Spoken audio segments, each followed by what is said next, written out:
Hello, my name is Tobias Heiler and I'm one of the founders of brainboost. In this webinar, we will show you the new major update for Dragon Bay. It will give you an Iceland level and a lot of new mechanics. Also, we will present to you Train Your Brain Volume 2. It has 4 games and quite a nice look. So have fun playing it. Welcome for today's webinar. As always, we are constantly connecting new hardware. If you know a hardware that is not connected, please reach out to us and maybe you can connect us to the hardware manufacturer, and we are always happy to have new relationships to hardware manufacturers. Okay, today's webinar. The title is Dragon Bay plus question mark. So let's see what the question mark is in a second. Today is going to be about games feedback applications. So a broad overview. I've talked about this a webinar quite some time ago. If I would categorize it roughly, there are games or applications without a controller, an Xbox controller. I have one right next to me.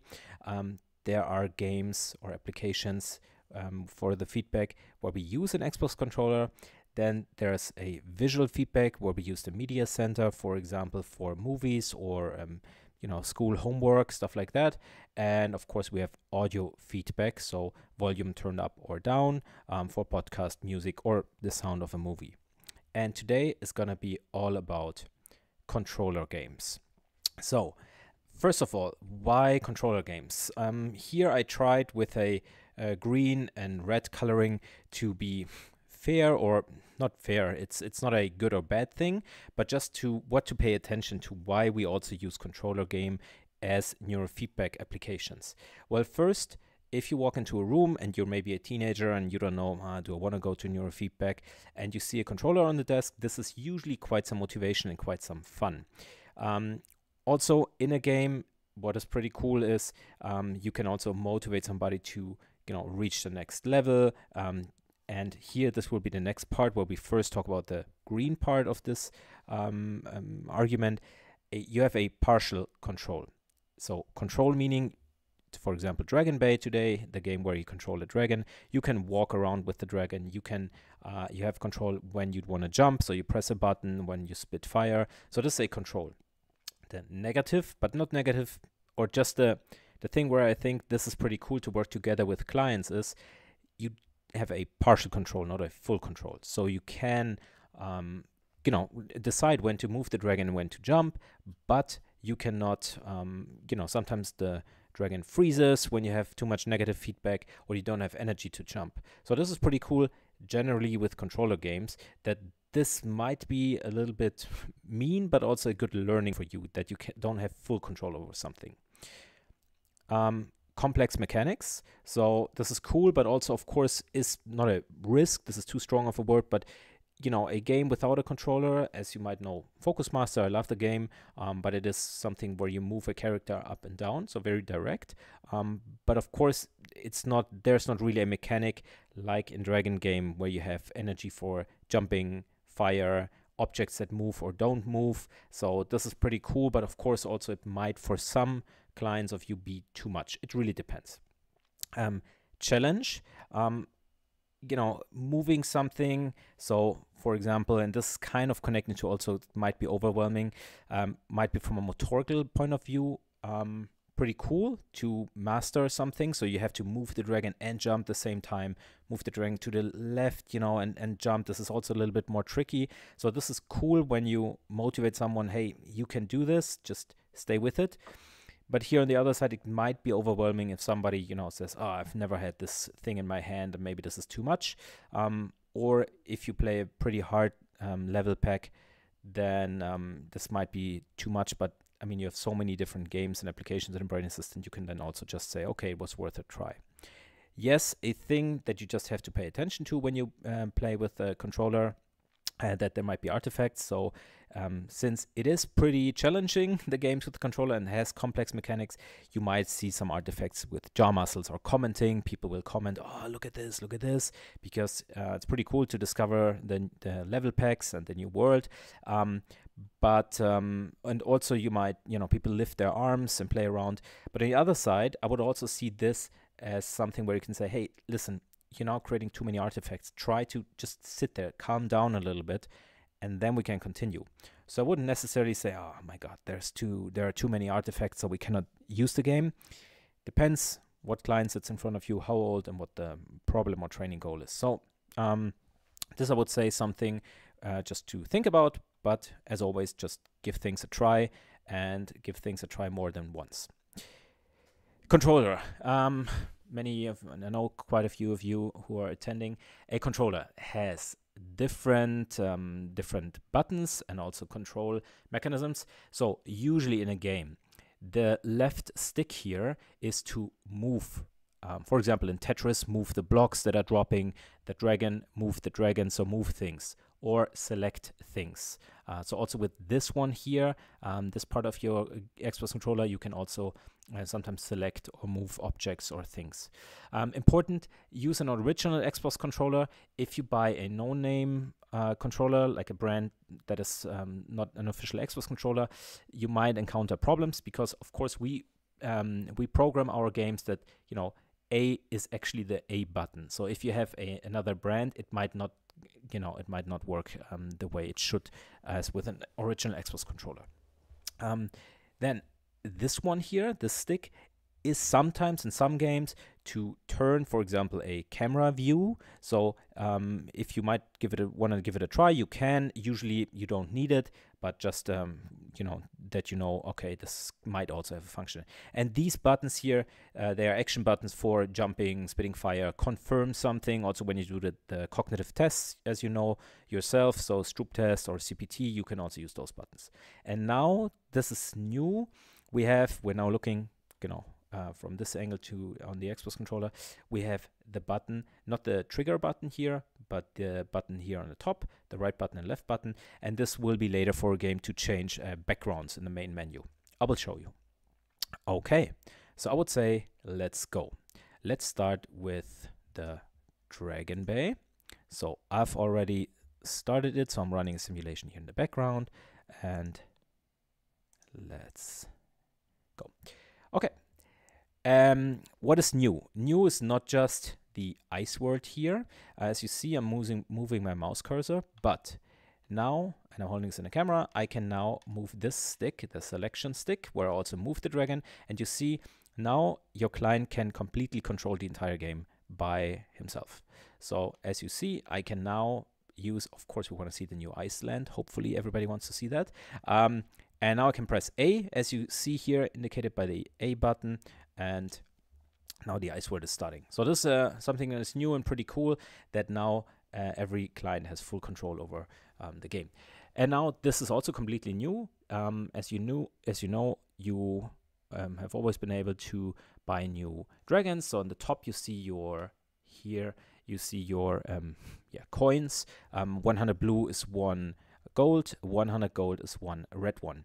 And now, as you see, the first, here we see some stars indicating how powerful the dragon is. And we see here, this is the standard dragon. And if I now go down here, for example, we see they have different, depending on what dragon you play, they have different abilities. So for example, this one here says fire strength plus 50%, okay, but the costs are plus 25%.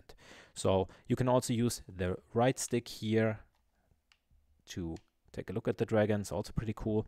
And so obviously you want people to also feel happy about playing a game and then being able to do in-game purchases with their coins. I'm going to use the regular one. And as you see here as well, we can now completely with the Xbox controller select this dragon and start a game. Now here, this is the glacier world. We have 2 basic levels. Also here I can maneuver and also select the game, the world that I want to play. Of course, I would strongly recommend to use basic games to get used to it first. Also, we now have a third world, the ice world, and the ice world is, to be fair, pretty not harsh, but it has mechanics that are more demanding, because we got the feedback that for some people that are used to playing with Xbox controllers, the other games were at some point too easy. So now this is somewhat a more challenging world generally. So let's go with, let's say, world number 6. So I'm pressing A, and now the game starts. Okay. So what we see here is now a tutorial. I can also, I'm just using the Xbox controller. I can now say, okay, how do I move a dragon? So I'm pressing A, and now we see here, this is opening, playing a video, and then it describes what we need to do to move the dragon. Pretty cool. What does energy mean? What does fire breath mean? So checkpoints, pretty cool. I think the tutorial is a new feature, and now let's finally start the game. Here we go. So what we see now is we see some new fields here. On the left side, it indicates if we are in reward stage or in a negative feedback. I'm trying here simultaneously, since running a demo in the background is not super easy to have not too much reward, not too little. So I'm moving the dragon now, and here this field, for example, it's new and it moves with positive feedback and it doesn't move with negative feedback. And I can now jump. I have here also new blocks. You see, now I just dropped, so I need to restart. So better focus, not even with neurofeedback, just generally focus. So let's move. Come on. So let's move. Don't worry, it's not going to take too long. I'm usually not too bad at these games. So let's move this block. And here we go. So these blocks, for example, they very slowly burn my energy. So also a little bit more complex. So you should also be able to move away from them as quick as possible. And as you can see here, we have ice blocks. So the color is also new. And we have a checkpoint. So also some animation with the dragon when you reach the checkpoint. So it's also pretty cool. Here, the next block. So I just stand on it and it moves with positive feedback. As you can see on the left side indicated, we have, so I kind of put in somewhat a lot of positive feedback, so we get along in the level. And now what we see here is new. We get a little helping hand. So we have these blocks, and the dragon just popped up here, the gray dragon. It's not a real dragon, it just indicates what we have to do. You see, now it tells us, we have to spit fire on this block, because here there would be the end. So if I just continue, I would drop. So also a new mechanic in the ice world, that we have some help that shows us what to do. And now I'm spitting fire. And the reason why I'm encountering those problems, I will tell you in a second. So I'm spitting fire right now. And here we go. Now I have a bridge out of ice. And now I need to spit fire to get rid of those blocks. Obviously, you see here my new energy level just got drained, so it was almost empty. So I need to pay attention to my energy level. So jump, this automatically jumped, and now it gets pretty cool because I'm going to show you some new features as well. So we need a checkpoint, and yeah, the dragon is always happy. And now when I jump, or when I go on those blocks, I need to jump. And also here, this is where it gets now a little bit more tricky. So pretty cool. We got very good feedback that this is now finally for people that are used to playing with Xbox controllers. Ice means you're sliding. So if I just step on it, I'm not moving anything. I just dropped here. Why? Because the ice makes me slide. So this is pretty cool. So when you walk here, I'm now counter steering. And I need to jump at the same time, so the dragon slides around. And you see now this is not this is quite hard. So it continues dropping. So I kind of need to focus here to make the dragon go in the right direction and don't drop off. So you need to experience this yourself, because it's a little bit tricky. And now let's orientate. Let's go to the this is just level 6. So you see it's quite complex mechanics, but it's pretty cool. Here we have a gate, and we need to get to the end, but there's ice. In order to get rid of the ice, we need to use those stones here and fill them up with fire. Here at the bottom right, there's also a stone that we need to fill up, and in order to then be able to melt down this ice. So quite tricky. We see here these lines, these white lines moving. This is a new feature as well. This is wind, and wind also blows you in a certain direction, so you have to counter steer with the stick. Also, the feedback we got, it is tricky, but it's also pretty cool because it kind of stresses you a little bit more, obviously. So also here, the goal with neurofeedback is, hey, don't stress yourself too much. You can do it, but stay calm. Otherwise, it will not work anyways. Let's approach the right bottom place. So I just need to be brave here and drop. And now I'm not moving anything.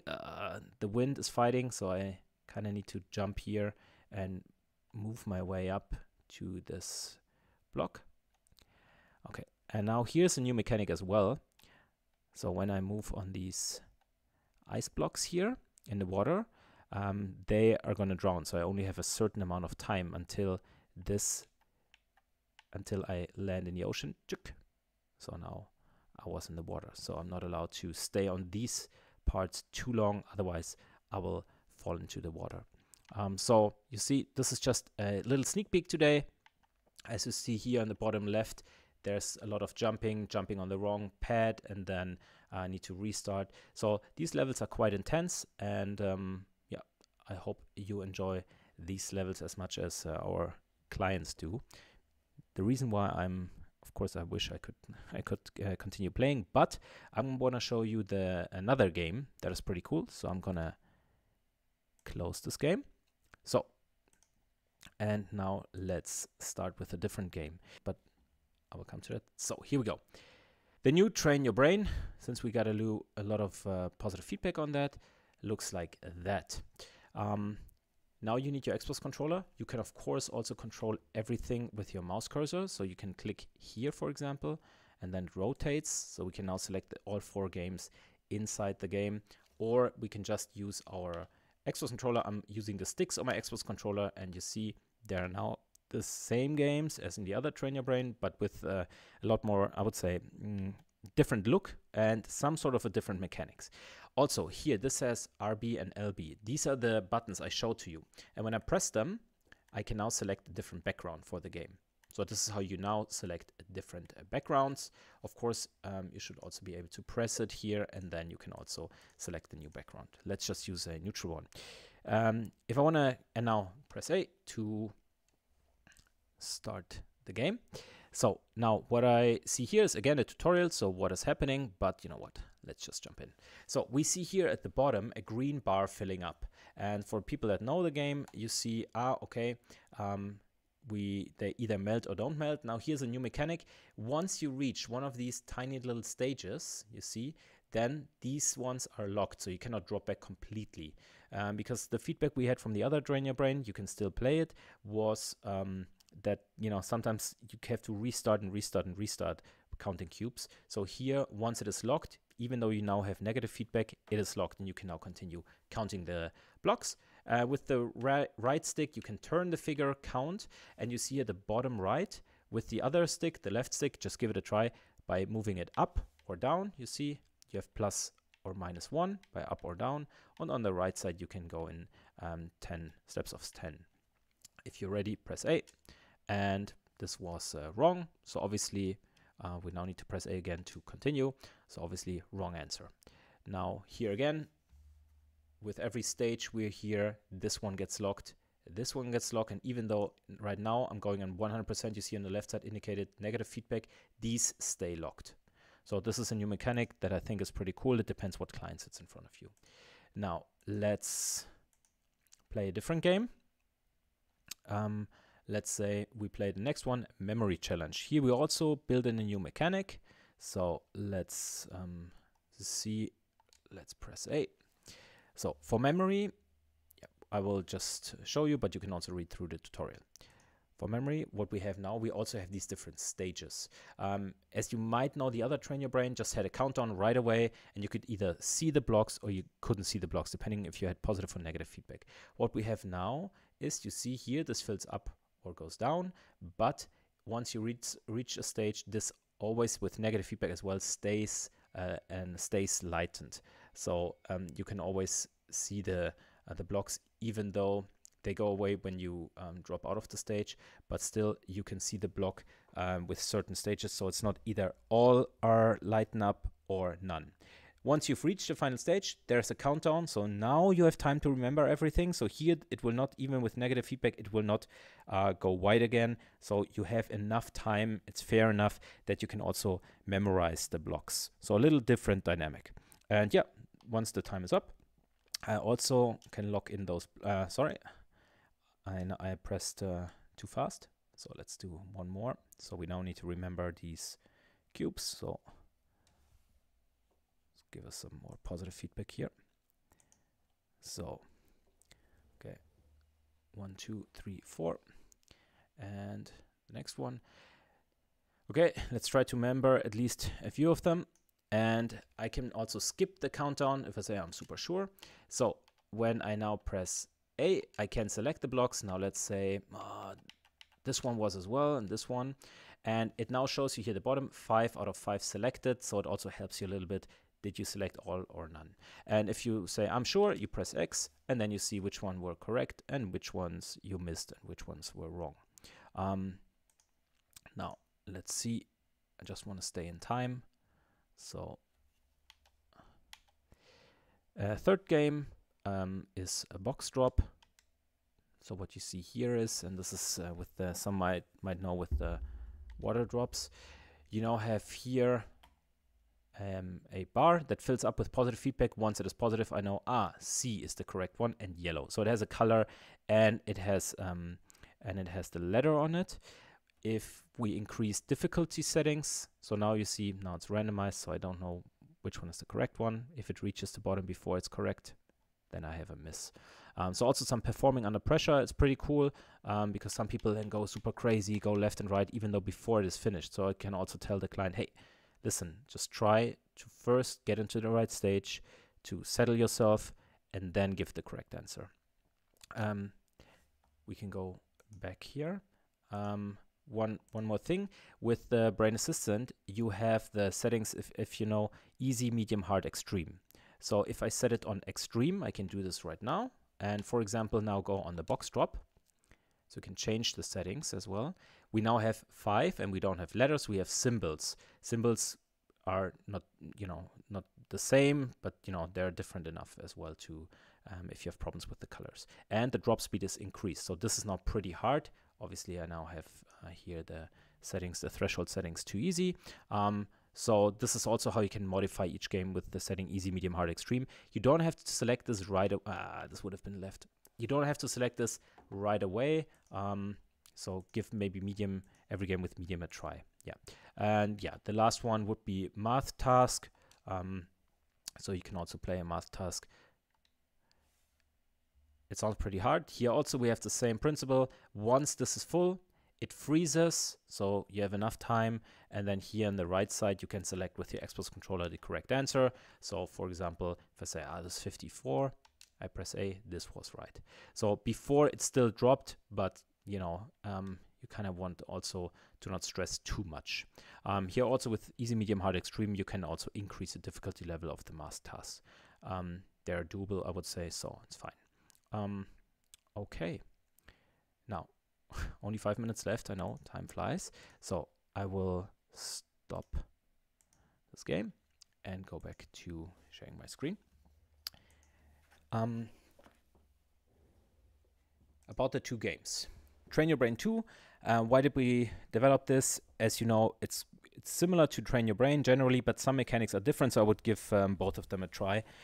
It is a cognitive challenge. You have to do math, you have to memorize stuff, you have to count, so this is pretty cool. It's for some people nice that maybe go to school or say I'm kind of into that stuff, so I don't want to watch a movie, I also want to do stuff like this. The input is directly done by the client, so if I say I decide the number is 5, or the math task was -7, then it is the way it is. So this is also pretty cool. It's very direct, the control. It is a clear self-reflection. So did I stress myself too much, or did I just not pay attention? So it's very clear, since there's a concrete answer you also have to submit and give. This is cool. And it's instantly visible, the difficulty level. As you saw, it's 3, or then it's suddenly 5 with the different colored and symbolized lines. So it's also pretty cool. If you increase difficulty also with memory, you can see, now I have to remember more. So it's extremely direct. This is also pretty nice. I like this a lot. Dragon Bay, the Iceland. So generally with the Dragon Bay, we also worked in the shop that we have. We have these 2 practice levels, the base level 1 and 2. It is very diverse and a content-rich game. As you saw, it has very complex game mechanics, but I like this. Sometimes in higher levels, when you're going to jump pad, you jump backwards, so you have to jump over the jump pad. So it's pretty cool, pretty nice game, and you can give it a try. Also, when you walk on ice, you slide, so you have to counter steer, and with the wind and everything, this is very nice. And this is also a reason why it's a training for your frustration tolerance. Some people say, okay, it is quite demanding, quite challenging, and this is also nice, depending on what training protocol, of course, you do. If you do a relaxing protocol, this might not be the right game, but for some people, this is also very cool. Let's say, okay, I want a little bit more action in my game. Yeah, and interventions are quickly noticeable. So when you, for example, don't have energy to jump and you're just very tense, and you say, hey, listen, step away from the challenge. Just take a deep breath. Try to first fill up your energy. Try to not make everything shake. Then you notice right away, okay, now this is working. So since it kind of gives you that drive, I want to get to the end of the level, right? This is what I said in the beginning with controller played games. There's always new, there are always new parts of a level, and you want to continue a level. You want to go deeper. This is different from, you know, a game where you have a puzzle game. You want to finish the puzzle, sure, but here you really go on a journey, which is pretty cool. Yeah. So for anybody who hasn't done it yet, there's an update available. It has the new Dragon Bay level, the shop, etc., and it has Train Your Brain 2. So please do so. Also, everybody from today, so if you watch it on YouTube, sorry, but from today, everybody who has a Brain Assistant, also if you just have the basic subscription, you can play Dragon Bay and Train Your Brain 2 since it is in premium. So feel free to give it a try and play it. You have 1 month that you can play it with your clients and also train yourself, of course. So hopefully this is something that you like. Yeah, so what is left? Next, yeah, thumbs up. Next webinar is left, and next webinar will be 6th of November. 6th of November, I know it's quite some time, but there's also some vacation we need. And it's going to be a secret person. It's going to be an interview with, I'm going to interview somebody, and it's going to be about the Brain Assistant development and future plans. So kind of a little bit behind the scenes, but more also our visions for it, since we work a lot in the background. So today was about 2 new games. No, I mean, no, Dragon Bay is not completely new, but as you see, the levels, all the levels are quite intense and were designed with a lot of heart. So we work on a lot of things in the background, and sometimes it takes a little longer to release it. Sometimes we have to change it. And yeah, why not ask somebody who knows a lot about the Brain Assistant, hey, what are the plans and developments for the future?